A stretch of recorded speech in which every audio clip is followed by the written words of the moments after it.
What if everything you learned about ancient civilizations was wrong? What if the greatest empire in human history wasn't in Europe or Asia, but right in the heart of Africa? What if this African kingdom was so advanced that it made Rome look like a village? Most people think of ancient Africa as primitive, as a continent that needed to be civilized. But what if I told you that while Caesar was crossing the Rubicon, African kings were ruling over territories larger than modern-day France? What if I told you their wealth was so immense that Roman historians deliberately erased them from history? Books. Establishing the mystery for centuries, Western historians painted a picture of Africa as a dark continent devoid of sophisticated civilization. But recent archaeological discoveries are shattering this narrative. Deep in the heart of West Africa, where the Niger River flows through what is now Mali and Burkina Faso, lay the ruins of an empire so powerful, so wealthy, so advanced, that it controlled more gold than all of Europe combined. This was the Empire of Ghana, not to be confused with modern-day Ghana. The ancient Ghana Empire, known to its people as Ouagadougou, flourished from 300 to 1200 CE, and here's the shocking truth that most history books conveniently forget. At its peak, Ghana was wealthier and more powerful than the Roman Empire. Think about this for a moment. While Rome was struggling with barbarian invasions and political instability, Ghana was operating a sophisticated financial system that would make modern bankers jealous. While European kings were living in mud huts, Ghana's emperor, known as the Ghana or Kayumahan, was sitting on a golden throne, literally, in a palace that glittered like the sun. But why don't we hear about this in school? Why isn't Ghana mentioned? Alongside Rome and Greece in our history classes? Could it be that the truth about Africa's greatness was too inconvenient for those who wanted to justify colonization and slavery?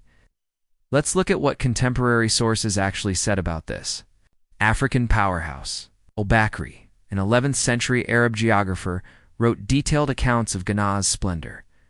He described how the king's court was adorned with gold nuggets the size of grapefruits. He documented how the emperor's guards carried golden spears and silver swords. He noted that the capital city, Kumbhi had two separate districts, one for Muslims and one for traditional believers connected by a massive wall. But here's what's truly remarkable. Al-Bakri reported that Ghana's army numbered over 200,000 soldiers. To put this in perspective, Rome at its height had an army of approximately 450,000 troops spread across its entire empire. Ghana concentrated nearly half that military power in one region. Yet despite these contemporary accounts, modern Western education largely ignores Ghana's achievements. Why? What could be so threatening about acknowledging that Africans built a civilization that rivaled Rome? The answer lies in the very foundation of Ghana's power: gold. More specifically, Ghana controlled what historians call the Golden Road, ancient trade routes that connected sub-Saharan Africa to the Mediterranean world. Every piece of gold that reached Europe, every coin that circulated in Roman markets, most likely passed through Ghanaian hands first. Dr. Susan Keach McIntosh, an archaeologist from Rice University, has spent decades studying the ancient Ghana Empire. Her research reveals that the empire's cities were planned with mathematical precision, featuring advanced drainage systems, organized markets, and residential areas that housed tens of thousands of people. These weren't primitive settlements. They were urban centers that rivaled anything in medieval Europe. Let's talk about gold specifically. How much gold Ghana actually controlled? According to the medieval Arab historian Al-Idrisi, Ghana's annual gold production exceeded 12,000 pounds.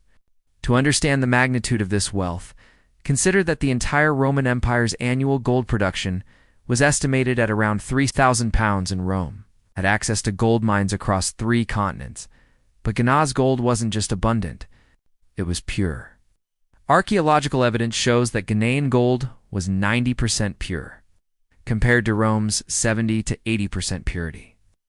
This meant that Ghanaian gold was literally more valuable per ounce than Roman gold.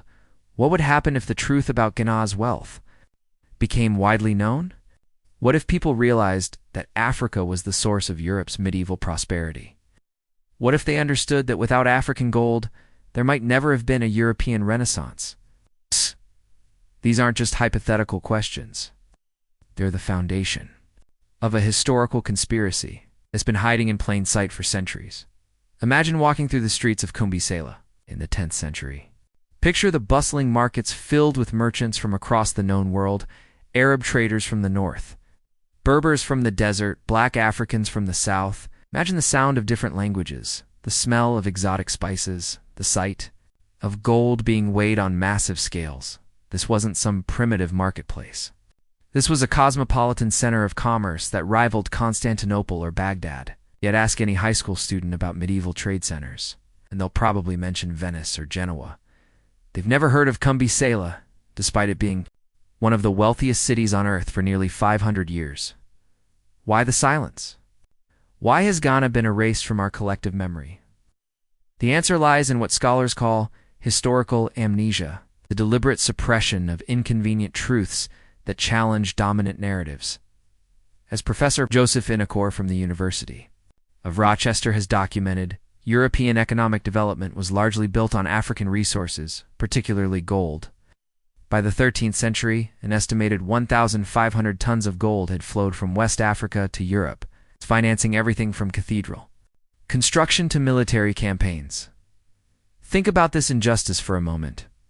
Generations of African children have grown up believing their ancestors were primitive, that their continent had no history worth celebrating. Meanwhile, European children learned about the glory of Rome and Greece, never knowing that their ancestors were economically dependent on African kingdoms. This isn't just historical oversight.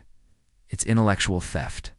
It's the systematic erasure of African contributions to human civilization. And it's a crime that continues today, as Africa's role in world history remains largely unacknowledged in mainstream education. Here's what makes Ghana's story so revolutionary. It proves that African civilization developed along completely different lines than European civilization. Where Europe chose the path of conquest, Africa chose the path of commerce. Where Europe built its wealth through warfare and slavery, Africa built its wealth through innovation and trade. Recent archaeological work by Dr. Roderick McIntosh and his wife, Dr. Susan Keach McIntosh, has revolutionized our understanding of ancient West Africa. Their excavations at sites like Gengino have revealed urban centers that were planned with mathematical precision, featuring advanced drainage systems, organized markets, and residential areas that housed tens of thousands of people. There, research shows that these weren't isolated developments, but part of a broader pattern of urbanization and state formation that characterized medieval West Africa. The region was home to dozens of sophisticated kingdoms and empires, each with its own unique contributions to human civilization. Here's the empowering truth.